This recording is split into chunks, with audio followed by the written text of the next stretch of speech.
Hello guys! For today's video nga, samahan niyo akong gumawa ng Graham Balls.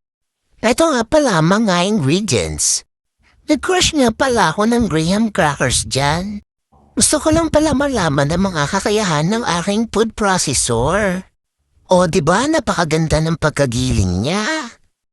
Pwedeng pang negosyo to mga be. Pwede rin pang himagas o kaya pulutan. Minawasan ko nga lang pala ang ating crushed Graham dahil gagamitin natin mamaya sa pag-coat ng ating Graham balls. Nilagay ko na pala ang kondensada. Kahit anong brand naman pwede. Lamas-lamas simula mabuti para ganito ang kalabasan. Magpapalaman na tayo ng marshmallow sa ating mixture at i-coat natin sa ating crushed Graham. Pwede rin tayong gumamit ng gatas kahit anong gatas pwede. At ayun na nga, finish na. Mas masarap talaga ito kapag malamig.